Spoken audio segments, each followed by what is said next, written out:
A CIA agent suddenly notices a suspicious man secretly pouring an unknown liquid into a cocktail while the waiter is not paying attention. Right after that, the waiter brings the drink to their target. To prevent the target from passing out before they get any useful information, Susan quickly rushes over and warns her. Someone just slipped sleeping pills into her drink. Because I think somebody just put a roofie in your cocktail. Are you sure it wasn't you? What? No, God, I would never. Could you point the man out? Well, he just kind of zipped out that door. He's wearing a purple bow tie. The wealthy woman Raina does not fully believe what Susan says at first. She suspiciously calls over a bodyguard nearby, asks him to go outside and check whether Susan is telling the truth. Not long after the bodyguard leaves, he comes back and tells her they really did catch a suspicious man at the entrance. It seems they may have found him. Would you come with me to identify him? Yes, of course. I'm happy to help.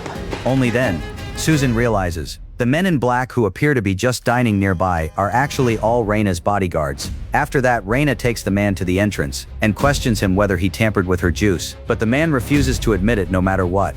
Raina does not want to waste time arguing with him. She directly tells him to drink the juice to prove his innocence. Seeing that he still refuses to cooperate, the truth is already obvious. Raina immediately leans close to the man's ear. No one knows what she whispered to him, but the man eventually takes the cup and drinks it all. Scrumptious. So, joke's on you.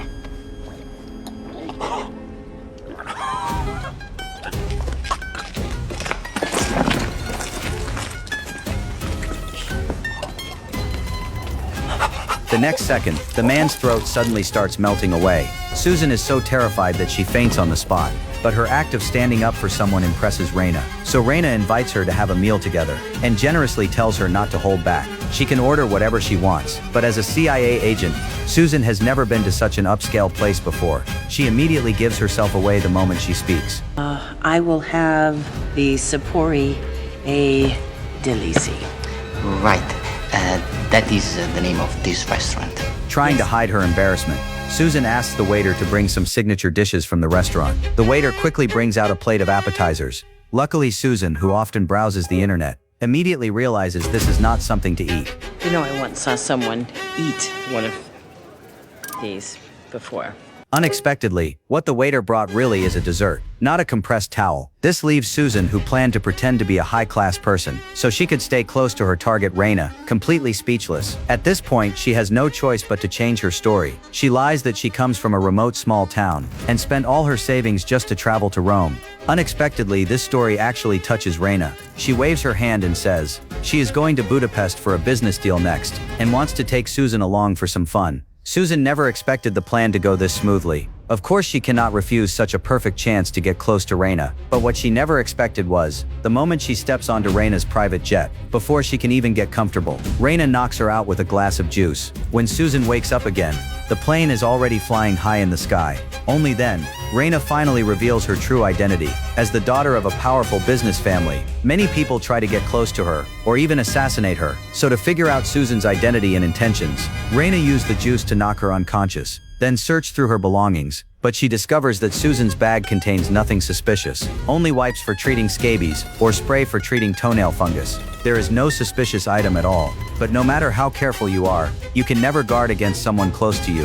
Raina never expects one of her own bodyguards suddenly pulls out a gun, kills another bodyguard, then points the weapon at her without hesitation. It turns out, the item Raina is going to trade in Budapest this time is a nuclear warhead. But just as the trader tries to force her to reveal where the item is hidden, the two pilots in the cockpit notice something is wrong. They immediately try to come out and stop the trader, but they are both shot dead by him. Seeing the situation getting completely out of control, the middle-aged woman quickly comes up with an idea. She grabs the wet wipes from her bag and throws them at the trader. Then she charges forward without hesitation, grabs the gun in his hand and starts fighting him. Raina never imagined that this seemingly harmless chubby woman could actually fight a professional killer back and forth, and even successfully knock the gun out of his hand. Taking this chance, she pulls out a whistle-shaped hidden weapon from her bag and takes the traitor down instantly. Then she quickly gets back up from the floor, runs straight into the cockpit without saying a word, and skillfully pulls the crashing plane back under control. I know what to do!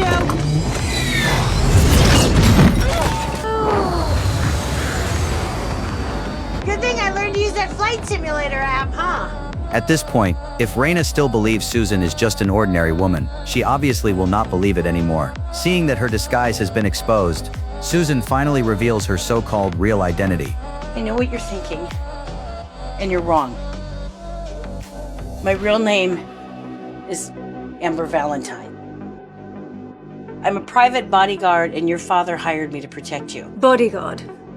You, please. That's funny, because the way I see it, without me, you would currently be crashed in the Alps right now. Or you'd be laying in a morgue with a hole burned in your throat. You little spoiled piece of shit. Why would my father hire somebody like you? Because he trusted me. And for whatever fucking reason, he loved you. Didn't even want you to know I was watching you. So he's the one that made me come up with this whole loser Penny Morgan bullshit. Look, he wanted you to take over the business. He's just afraid you were going to get yourself killed. So if you want to live and you want to unload that bomb, you stick with me. Susan's convincing acting, combined with the fact that she just saved Raina's life, makes Raina temporarily accept her as a personal bodyguard. Not long after, the plane finally lands safely in Budapest. At this moment, Susan is completely in character, strictly following the duties of a private bodyguard. Anyone who dares to approach Raina recklessly, she will take them down without hesitation. Anton! Ouch! Anton is part of my security team, psycho. Yeah, well, guess what? I don't like his face. Okay, Jesus, let's just calm down, okay? Does he not look like a bag of dicks? Enough. Can see why my father liked you now. Amber is my hired bodyguard. Be more like her. And your head better not have broken my fucking phone. By this point, Susan thinks she has completely gained Raina's trust. After sending Raina back to her hotel room, she excitedly activates the listening device on her body, preparing to tell the CIA that she has reached the target. But she unexpectedly discovers Raina had already installed hidden cameras in her room. With no other choice, she can only go outside to report the situation. But she never expects her contact has actually followed her all the way from America. It turns out, to prevent exposing her identity, Susan turned off all communication devices. While getting close to Raina, the CIA was worried something might happen, so they sent Nancy to track her down. But what nobody expected was, while the two are talking, Raina suddenly appears behind them. Now, the identity Susan worked so hard to create seems to be completely exposed. How will Susan explain the identity of her informant and get the information she needs from Raina? In the next episode, we will continue the story.